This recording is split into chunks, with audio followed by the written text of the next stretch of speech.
In this video, I'm going to show you whether you should track your macros or not, because this habit can be extremely helpful for some people, but it can also cause more harm than good for others. It really depends on one determining factor that I'm going to break down for you in this video. These are the exact same tips that I give to all my students, and they've all gone to see some amazing results. So you know it works. Before we get started, give this video a like, subscribe to my channel, and hit the bell to get notified every time I post a new video every week.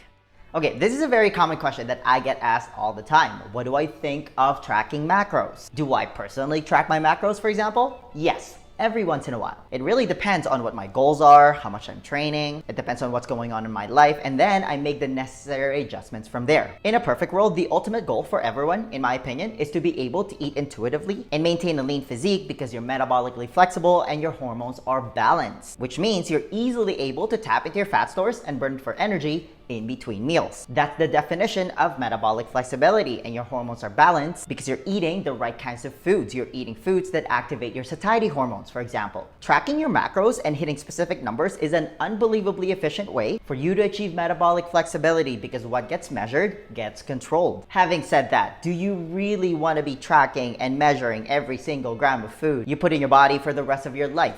No, that's just not fun. So the goal is to track your macros to achieve your goals and switch to intuitive eating to maintain your results moving forward. But again, there are levels to this. For example, there's so much value in tracking your macros when you're just starting out. You learn so much about yourself and how much you're actually eating, which will then allow you to get results way faster. Think of it when you're working out. You don't just want to do random stuff at the gym hoping that it'll get you to your fitness goals. You don't want to be the jack of all trades, master of none. Freestyling just won't cut it. But if you start tracking your workouts and you become more intentional about it, you start focusing on compound movements like the big movers like the squat, the deadlift, and the overhead press. You start logging in your reps and your lifts, you're gonna start seeing results a lot faster. The same concept applies when it comes to your diet. So, does that automatically mean that tracking macros is for everyone? Should you do it? This is gonna sound lame, but it depends. Because every person is his or her own special unicorn. It depends on your goals. It depends how much training you're doing. It depends what's going on in your life. And this might be the biggest determining factor of them all.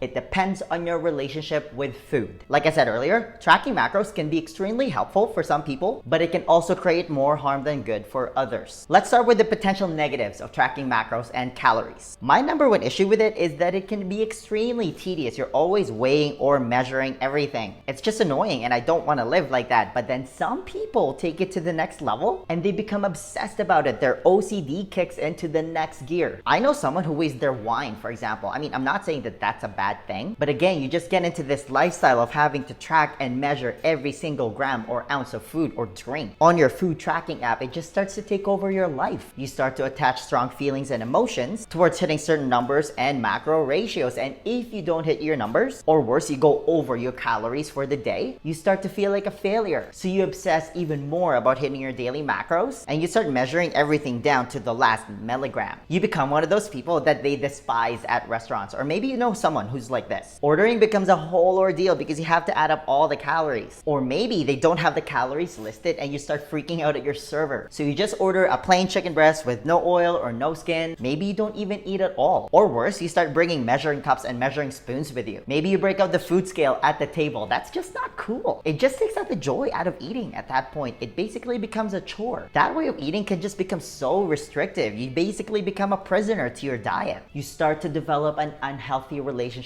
with food, and the ugly side of this is it can lead to you going off on your diet whenever you're having a bad day. For example, you've drained your willpower down to zero and you just start eating everything in sight. You basically switch to the seafood diet. You see food, you eat it. Because human beings are not wired for self-control. We're just not. The more you tell someone they can't have something, the more they want it. You start to feel bad if you go over your macros for the day. And it leads to the all too familiar all or nothing attitude. That since you already messed up, you might as well go all the way. Let's see how far we can take this. Let's see how much we can eat. And this can start a vicious cycle. The other thing about obsessively tracking your macros is it leads to the oversimplification of food. We just start looking at food and the calories attached to it. This behavior can then lead people to start looking for shortcuts. You start looking for low fat and low calorie versions of foods, which isn't food anymore. anymore. It's fake food. You start drinking Diet Coke and use artificial sweeteners because it's 0 calories. You start avoiding fat specifically because it's calorically dense, even though it plays an important role when it comes to satiety. You start to miss out on a lot of fat-soluble nutrients that the body needs because it doesn't get absorbed properly due to the lack of fat in your diet. Obsessively tracking calories and macros can also fuel a super restrictive mindset. You start thinking that always keeping your calories low is a good thing. And I've made tons of videos why excessively cutting calories is a recipe for disaster. But that was me before. I think I was eating less than 1,000 calories every day. And it became my goal to see how low I could get my number down. It was very unhealthy. Having said all that, it's not all doom and gloom. For example, if you're someone who doesn't have the tendency to go to the extreme and obsess about every single gram or calorie, you actually have a good relationship with food, tracking macros can be extremely beneficial to your health and wellness goals, especially if you're just starting out, because it teaches you so much about what you're putting in your body. It can also be a reality check for some people. It becomes a great accountability tool at your disposal. The people who's never tracked their macros before are usually hit with a dose of reality when they start logging in how much food they're actually eating versus what they think they're eating. There's a big difference. They think they're just having 3 meals a day, breakfast, lunch, and dinner, when in reality, it's so much more than that. Little things add up. Like that latte you always have mid-morning. That's not 0 calories. People don't count their mid-afternoon snack. They don't track their BCAA or their pre-workout that they're sipping on during their workout. They don't track that little nibble here and there. Maybe there's free candy at the reception, and every time you walk by it, and you do this a few times every day, you grab a few pieces. Another common thing is whenever you're preparing food for your kids, you have little bites here and there. That all adds up. A lot of people don't realize those things because they do them out of habit. There's basically no off switch when it comes to their food consumption. This is how so many people put on a couple of pounds every year without even realizing it. 5 or 10 years later, somebody sees you that you haven't seen in a while, and the first thing that they mention is that you've gained weight. When you start tracking all the food that's going in your body, you just become so much more aware. You start to become aware of your daily fat, carb, and protein intake. Are you eating too much carbs? Are you getting enough fat? Are you getting adequate protein? And once you have those numbers at hand, no matter how bad they are, you can start making small adjustments and start moving things forward in the right direction. Again, depending on your relationship with food, tracking macros can be extremely restrictive for some people, but it can also be freeing to other people because it can prevent undereating. You don't have to be so scared of food anymore. And that was a problem with me before, of just eating intuitively because I had an unhealthy relationship with food. I was so scared of getting fat, so it became a competition of how little food I could eat every day. I started thinking, I ate this much today, let's see if I could eat even less tomorrow. It was really messed up. I also looked like a malnourished child. I definitely wasn't eating enough protein. I avoided fat like it was the plague. I ate a lot of rice chips and low-fat dairy because that's what my intuition told me to do so, because it was low in calories without really considering the quality of food I was eating. This is also when you see people just eat celery sticks and salad every day. They basically eat like a rabbit. When I started tracking my macros, I realized that I could actually eat more food. In fact, my body would greatly benefit from eating more nutrient-dense food that I would normally avoid because it was higher in fat. I learned that I didn't have to eat skinless chicken breast all the time. That was basically all I ate back then. I literally ate the typical bro diet of skinless chicken breast, no oil or nothing, steamed broccoli, egg whites, turkey bacon, and cottage cheese because it was low in calories. I drank Diet Coke like it was water, and I ate Pop-Tarts for dessert because for some reason Pop-Tarts were lower in calories, and I was hungry all the time. When I started tracking my calories the right way and found out that I actually had so much more wiggle room when it comes to the amount of calories I could eat every day, that's when I started eating nuts even though they're higher in calories. I started eating avocado, butter, and pork belly. I didn't feel bad about eating full-fat cheese and fatty cuts of meat. It was extremely liberating. My relationship with food started to improve. I actually started losing more weight while eating more food because my body wasn't in starvation mode anymore. Tracking my macros with the right intention finally allowed me to not be scared of food. This is what helped me learn how to fuel my body properly. I started hitting my daily protein target for the day, which helped my body build muscle. My body basically didn't hate me anymore. I remember being sick at least once a month when I was barely eating anything. It made me realize that I didn't always have to be in such a massive calorie deficit where my metabolism basically just started shutting down. It just helped me so much when it comes to gaining a deeper understanding about the human body, and the most important thing that it taught me is how to become metabolically flexible. And I talk about metabolic flexibility a lot on my channel and how it's key when it comes to long-term weight loss success and improving your overall health. And you achieve metabolic flexibility by eating a diet that moderates your insulin levels. And And the best way to do that is eating a high-fat, moderate protein,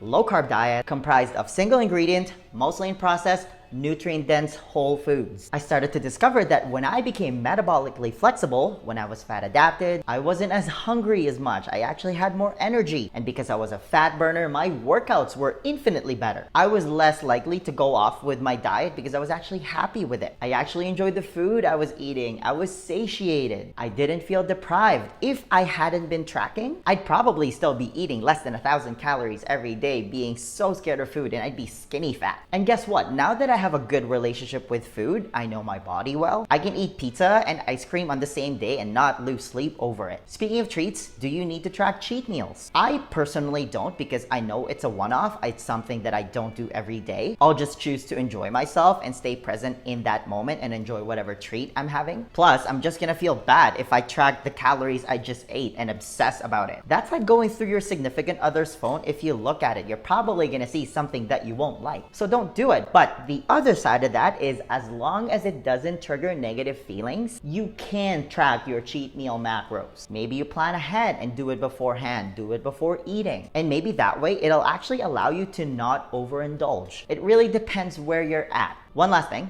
if you've been tracking your food and you've been on point, but then one night you finish eating dinner and you're just hanging out and you notice yourself feeling hungry, drink a glass of water first, because maybe you're just thirsty. But if you're still hungry, go eat something. Don't just be like, I can't, I'm already at my maximum calories for the day. No, listen, if you're actually hungry, that's a sign. Maybe you didn't sleep well the night before. Maybe you're going through a lot of stress. Maybe you recently changed your training routine and your body actually needs more food to refuel. Then it's okay to eat something. Like if you've been training really hard and you've been lifting heavy, this could also be a sign that you've put on some muscle, and it actually takes more calories now to maintain your weight, which means you can actually eat more food and not get fat. But again, you don't gain that perspective if you don't track your macros to begin with. Long story short, tracking your macros can be an extremely powerful tool when it comes to reaching your goals by getting a grip on your numbers. You just have to do it properly. But more importantly, you have to come at it with the right intention by making sure you have a good relationship with food to begin with. The next question then becomes, how are you actually supposed to eat if you want to lose weight? Because here's the thing, 80% of your body composition is determined by your diet. You can't just freestyle this part. Do you have a proven plan that you can follow? To help you with that, I want to give you a free copy of my Lean Body Blueprint. This is how I melted all the fat around my stomach without depriving myself of my favorite foods or wasting hours at the gym. It's a simple 4-step process specifically designed for busy professionals, and it's the exact same blueprint that I teach to all my private coaching clients, and they've all gone to see some amazing results. If you want to be the next success story, then download your free copy of the Lean Body Blueprint right now. There's going to be a link somewhere at the top here or in the description box. Just click on it, type in your email, and I'll send it to you right away. All right, that's all I've got. Give this video a thumbs up if you enjoyed it and share it with your friends. Please subscribe to my channel if you haven't already. I post a new video every week. And hey, leave a comment below if you have any questions about this video. Thanks for watching, and I'll see you in the next video. First, a high five.